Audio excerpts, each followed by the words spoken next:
Hello ladies and gentlemen, and thank you for clicking on another one of my videos. I am Screen Scene Guru, and today I'll be discussing The Accountant and The Accountant 2. These are Ben Affleck films with Jon Bernthal, really exciting action-packed movies. Going into the story for the first one, we see Christian Wolff, Ben Affleck's character, be introduced to the world. Very small, starting off with his military father, flashbacks of his upbringing and his brother.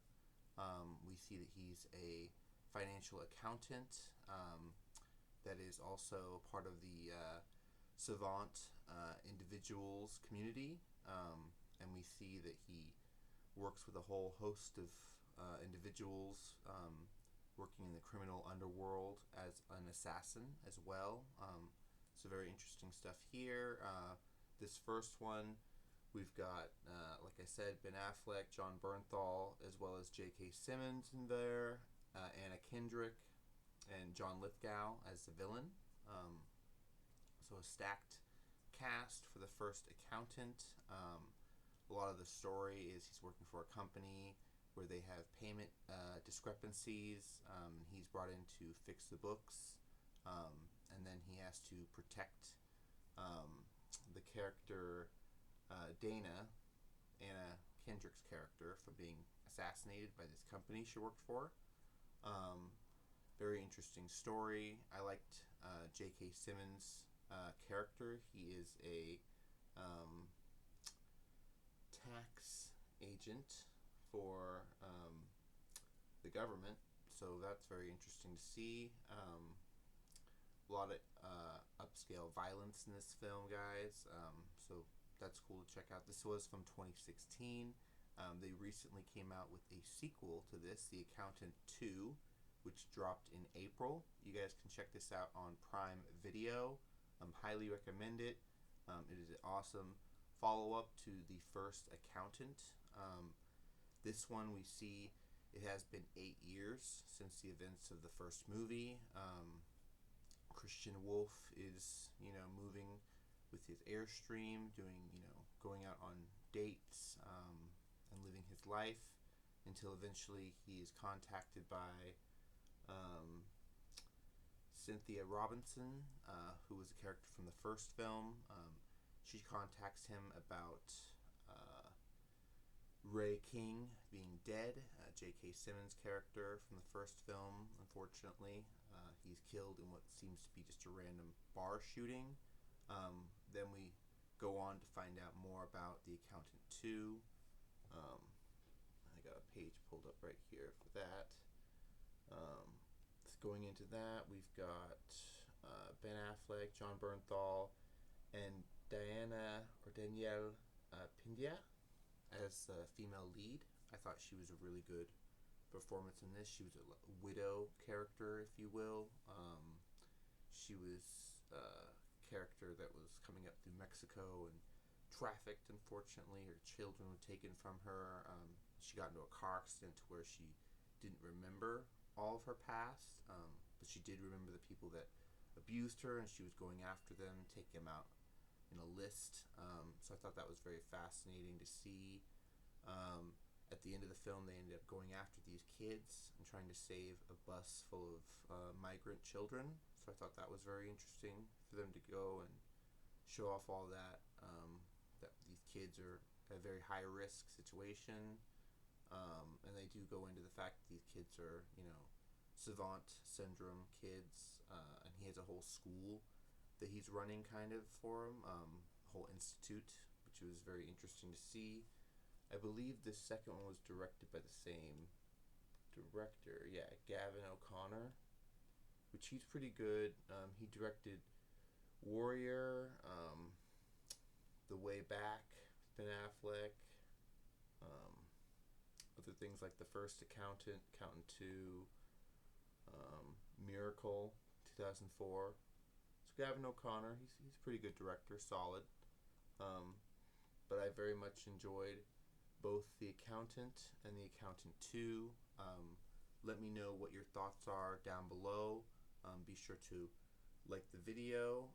But before I go real quick, I do want to share some movie news that I have. So going into that, I've got a bit of a script written out. So in 2026, we're supposed to be getting a whole list of animated series. I posted about that on my Instagram story. You guys can follow me on Instagram, Threads, and TikTok at SceneScreenGuru if you're interested in that. But going into some of these animated series we've got, we heard that we were going to be getting a new Green Lantern series that's on top of the Lanterns live action series. This is going to be led with a female lantern. We've also got a Starfire series coming out, which is really cool. Blue Beetle is going to get his own series, as well as Miracle Man, which I'm not sure who that is in the DC comics. I'm going to have to catch up, read up on my comics. But Miracle Man is coming, which is cool to hear. We've also got to hear about how with this latest Superman trailer dropping, we're most likely going to get a post-credit scene in Superman, so that's really cool to hear. Mortal Kombat 2 director says test screenings are really fantastic. They're Avengers Endgame level for fans of the Mortal Kombat franchise. That's really impressive to hear. We also heard about Supergirl, Woman of Tomorrow, got a title change. It has lost the Woman of Tomorrow part. It is now just Supergirl. Similar to how we were going to get Superman Legacy, and they dropped the Legacy part for the Superman movie. That's very interesting. Some more movie news, guys. The Naked Gun trailer dropped with Liam Neeson. I've seen parts of it, and I thought it was good so far. We'll have to see how the movie stands up to the Leslie Nielsen originals. I'm a big fan of the originals. I'm kind of hesitant about what they're going to do with this new Naked Gun. I'm just hoping it's not going to be too bad. I've also seen the trailer for the new Happy Gilmore 2, and it looks alright from Netflix. We're going to be getting it in the end of July, so right around the holiday season, so that's good. Going on from there, let's see, we got the Bruce Springsteen biopic, which we got a trailer for with Jeremy Allen White, which looks like it's going to be really good. So keep your eyes out for that. Going on, James Gunn took a photo shoot with Rolling Stone, which was a interesting choice, a black and white photo shoot talking about the new DC universe, his set slate for upcoming projects. People are writing scripts for things. It sounded like he talked about a certain project getting canceled, so we're not exactly sure what's going on there. We got the first poster for Masters of the Universe finally revealed by the actor who plays the Prince / He-Man.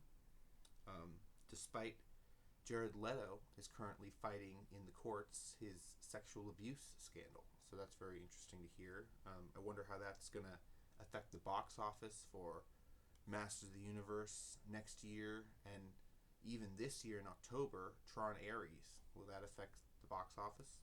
Let me know what you guys think down below.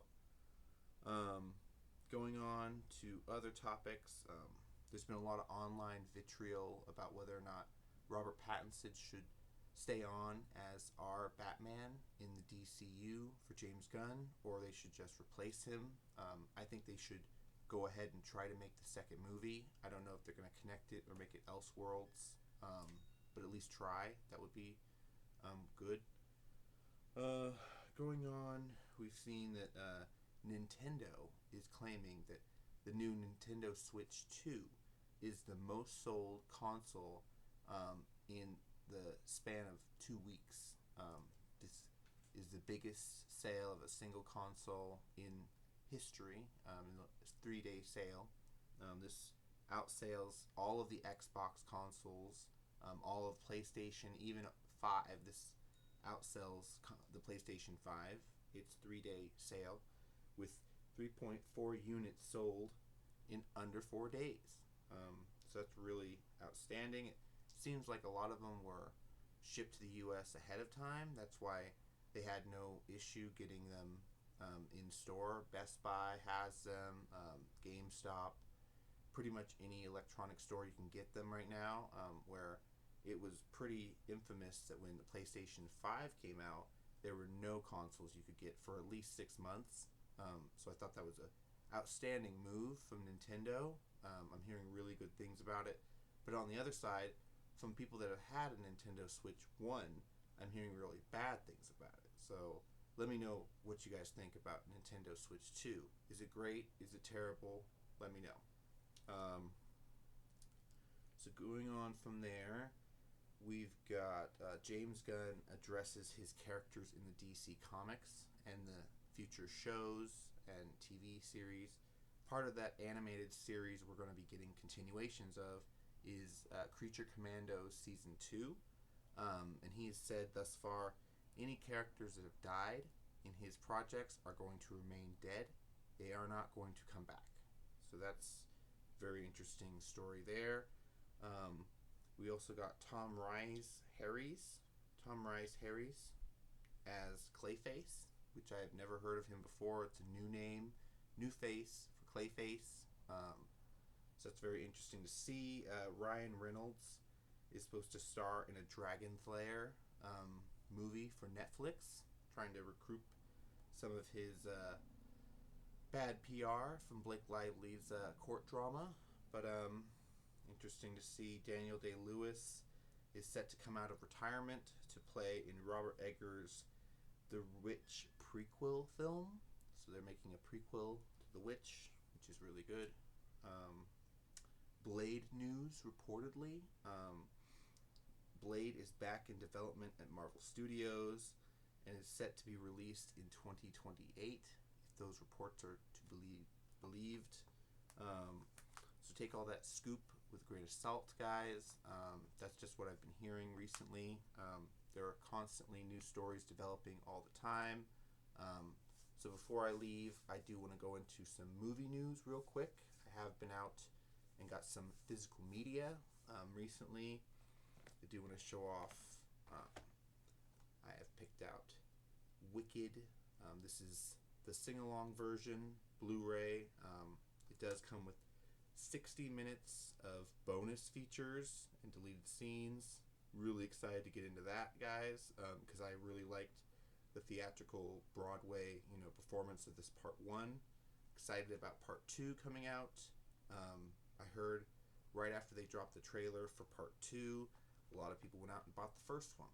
So that's exciting news. I've also got the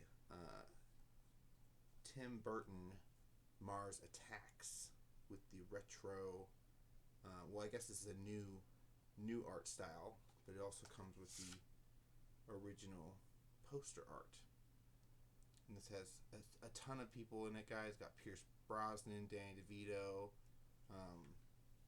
Interesting to see that they did this, after the Batman films. Not sure how well you guys can see that, but very interesting stuff. Definitely gonna check that out. Exciting. Didn't realize that Tim Burton did this film, Mars Attacks, but definitely gonna check that out because I like aliens and all kinds of sci-fi goodness. I mean, musicals. I'm really big into musicals. It's probably the best musical we got at 2024. And visually, it's spectacular. Love The Wizard of Oz, so that fits in perfectly. And then, just a little bit shout out to Keanu Reeves and Gene Hackman. I got the DVD copy of The Replacements. That's never before opened, so I'm going to open that probably after I get done with the Christopher Reeves Superman and check that out. Really awesome to see. I also just got done watching Graham Hancock's Ancient Apocalypse Season 2, where Keanu makes an appearance in that as well. Hearing good things about stuff coming out. We just had our 28 weeks later, or 28 years later, should I say, come out today. that should be exciting. Let me know, what are you guys watching? What do you guys recommend? Be sure to shout out in the comments, and be sure to follow me on Insta, Threads, TikTok, @SceneScreenGuru for future updates. Until next time, guys, have a good one, and ciao. Bye-bye.